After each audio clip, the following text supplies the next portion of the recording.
1993's Fatal Attractions is one of the most memorable X-Men storylines ever published. In my last comic review, I summarized its events that saw the X-Men battle their greatest adversary, Magneto, who crossed several moral boundaries within the storyline, using his powers to not only split Cable in half like he was peeling a grapefruit, but also tear out the adamantium within Wolverine's body, covering his skeleton, which overloaded his healing factor.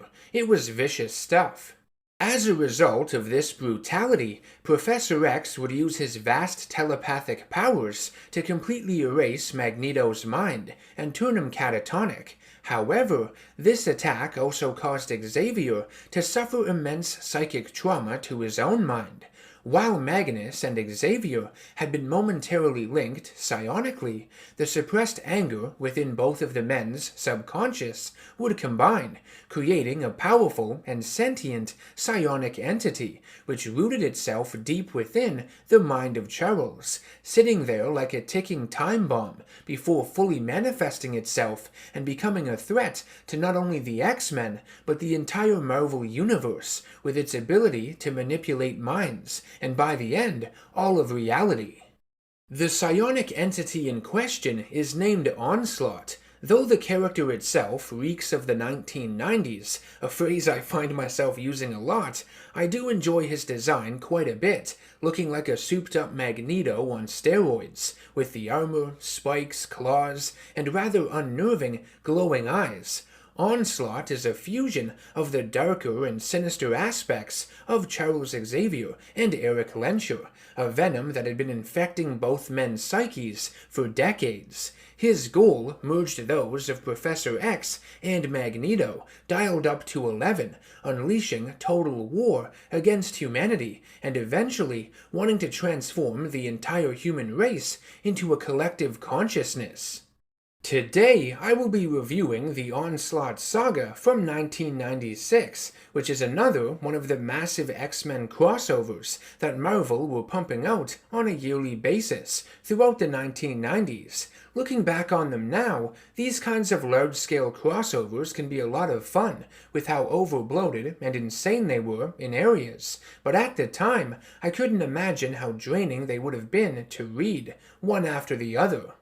By the time the Onslaught Saga rolled around, Professor X had been put through the ringer psychologically and emotionally. In the years leading up to the storyline, the X-Men had battled Apocalypse, Strife and his mutant plague, the Legacy Virus, which led to the death of Illyana Rasputin and caused her brother, Colossus, to leave the X-Men, joining up with Magneto's acolytes. The Professor's attempt in reforming Sabretooth failed miserably, almost costing Psylocke her life.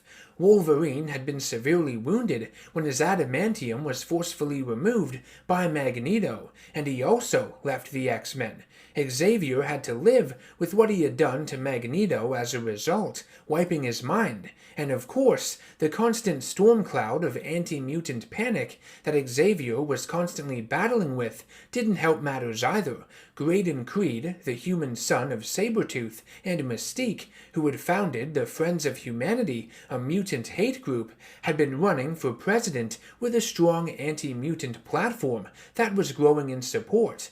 Things were getting that bad in the country. The tipping point occurred when a young mutant was beaten to death by an anti-mutant supporter on Xavier's doorstep outside his Institute for Higher Learning. This is when Onslaught officially manifested himself for the first time and began influencing Charles. Onslaught would confront the stepbrother of Xavier, Cain Marko, the unstoppable Juggernaut, and ask him for his aid in his war against the humans. When Juggernaut declined and threatened to warn the X-Men about Onslaught, the villain would put a mental barrier in Juggernaut's mind that prevented him from remembering who Onslaught was. Jean Grey would end up probing Juggernaut's mind at the X-Mansion and learns Charles is housing the evil entity. She doesn't reveal this information to Marko in the hopes that it will save his life, and tells him to run as far away from the mansion as possible because Onslaught is there. Unfortunately, Juggernaut would end up going to his brother, hoping he could protect him, but Onslaught shows himself once more, and rips the Crimson Gem of Sidorak, the source of Juggernaut's power, out of Marco's body, and traps him inside of it. After being summoned by Xavier to meet him in his study, the X-Men would find Juggernaut imprisoned in his gem on Professor X's desk, a new paperweight, I guess. Onslaught would manifest himself yet again, but this time ask the X-Men to join his cause. Obviously, they refuse the offer, and a battle ensues, resulting in the destruction of the X-Mansion. By this point, Wolverine had returned to the X-Men, but his more feral form, the result of his injuries sustained against Magneto, meant that he was more violent and animalistic. Logan started wearing a more tattooed version of his iconic costume, and began wearing a blue, sometimes red bandana to cover his eyes. Seeing the damage done to the mansion overhead, the Avengers would arrive to assist the X-Men, and are filled in on the entire Onslaught situation. Another character that would ally with them was Nate Gray, X-Man. He's the alternate reality version of Cable from the Age of Apocalypse timeline, created by Mr. Sinister using the genetic material of Scott Summers and Jean Grey. During the final battle between the X-Men and Apocalypse in that story, Nate was seen fighting one of Apocalypse's horsemen, Holocaust, and during their battle, X-Man had impaled Holocaust with a shard of the Macran crystal, displacing them from that reality into this one, Earth 616. You also had this other character, Joseph, joining the team, a clone of Magneto created by Astra, the so-called first recruit of the Brotherhood of Mutants. She had found Magneto after Asteroid M had crashed, and used his weakened body to create Joseph, so he could finish the job Gravity couldn't. Magneto would escape, however, and Joseph became lost to her. Turning up in Guatemala and suffering from amnesia, he would be found by a group of children and nourished back to health by a nun named Sister Maria at an orphanage. When a group of criminals captured Sister Maria and the children to get to him, Joseph brutally murdered all of them. Terrifying the children, at that point, he made the decision to leave for North America and find the X-Men Sister Maria had told him about. When he arrived, the X-Men believed Joseph was the real Magneto, younger and somehow reborn. Anywho, let's get back to the Onslaught story. Onslaught would recruit a few baddies to join his cause, the most notable one being Dark Beast from the Age of Apocalypse universe, who at that point had been posing as the Beast from this one, after altering his mutation to turn his fur blue, and capturing the original Hank McCoy, of course. Dark Beast had survived the destruction of the Age of Apocalypse timeline after teleporting himself into the center of the Macran crystal during that climactic battle. Onslaught would also attempt to turn Jean Grey, manipulating her by showing her past memories that reveal a possible romantic attraction Professor X may have had for her during the early years of the X-Men. I don't know if these memories were established as fact in this storyline, or maybe in a later one, but regardless, it's really creepy and slimy to think about. Charles Xavier having the hots for one of his younger female students that he's taught since she was a child. Yuck. A team of X-Men led by Cyclops would make an attempt to stop Onslaught by going to Muir Island to locate the hidden Xavier protocols, which was a database that went into great detail on how to defeat each and every X-Men member, including Xavier himself. The database had been created by Professor X, just in case one of his students became evil, or he did. Where have I heard that before? I think Batman and Professor X should go get coffee sometime, brainstorm ideas. If you thought all that stuff with Jean Grey wasn't creepy enough, Onslaught would pose as the imaginary friend of Franklin Richards, son of Reed Richards and Susan Storm of the Fantastic Four, and try to get to him as well. Little Frankie is one of the most powerful beings in the Marvel Universe, a telepath with immeasurable psionic potential, who can warp the very fabric of reality itself. Onslaught would visit the Fantastic Four as Xavier and would offer to teach Franklin how to master his then-believed-to-be mutant powers. When the FF refused, Onslaught would take Franklin from them by force, so he kidnaps children now. How lovely! Having now absorbed the bodies and merged with the minds of both Charles Xavier and Franklin Richards, Onslaught would grow even more powerful, and his body would change into its second form, with a metallic-looking skull-like face and longer claws on his hands. He would unleash a massive electromagnetic pulse, which short-circuits technology all across the city, also destroying the Xavier protocols before the X-Men can get what they needed out of them. He would hack into the Sentinel mainframe at the government facility Camp Hayden, seen in the Fatal Attraction storyline, and activate an army of Sentinels that he uses to attack New York and cut off all routes in and out of the city. Various Marvel heroes would provide disaster relief, and there was a great sequence with Wolverine saving a small child from a burning building, who was afraid of him at first, but eventually warms up to him. You get to see humanity starting to come back within Logan. There's also this pretty cool cameo from Apocalypse in this story, who had been awoken from his regenerating chamber and would learn of the threat Onslaught posed to the Earth. He would be convinced by Uatu the Watcher to team up with his old adversary Cable in order to free Franklin Richards from Onslaught's clutches in the astral plane. When he confronts Cable, Summers immediately attacks him, because Apocalypse, of course, is the tyrannical ruler of the Earth in Cable's future timeline. Susan Storm breaks it up, and the two mutants agree that they need each other if they are to save Franklin. They go into the astral plane, leaving Susan behind, and when they reach Franklin, Apocalypse intends to kill him. To ensure Onslaught is weakened, he doesn't care about the boy's life. Susan reveals herself, though, having followed Cable and Apocalypse into the astral plane, and prevents Apocalypse from killing her son.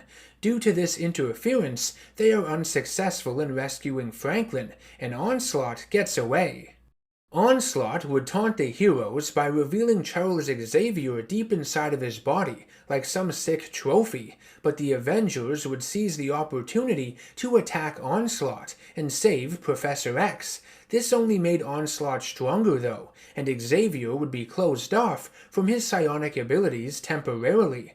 Onslaught would then turn his sights to Nate Grey and set a trap for him in the astral plane. With the combined energies of both X-Man and Franklin Richards at his disposal, Onslaught would use his godlike, reality-altering power to construct a giant citadel for himself in Central Park, similar to the one En-Sabah erected in Age of Apocalypse. The craziest thing he does with his abilities, though, is create a second sun that begins moving closer and closer to the Earth, threatening to wipe out all life. The X-Men, Avengers, Fantastic Four, and even Doctor Doom lead a final assault against Onslaught. Reed Richards learns that mutants attacking him have only been making him stronger, but if non-mutants come in contact with Onslaught, they can absorb some of his power and theoretically weaken him. The Hulk battles Onslaught long enough to break through his armor, leaving him in the form of pure psionic energy. Members of the Avengers, Fantastic Four, and Doctor Doom enter this form, and, in combination with an attack by the X-Men to its exterior, Onslaught is finally destroyed. Nate Grey and Franklin Richards are also able to escape the astral plane, having navigated through it with Professor X and Joseph acting as their guides. The heroes that had entered Onslaught's energy form were believed to have perished, but it was later revealed that they had actually been placed in a pocket dimension by Franklin Richards before Onslaught's destruction. Franklin would carry it around with him in the form of a little blue ball. The pocket dimension was known as Counter-Earth, and the heroes would eventually be brought back to their own reality.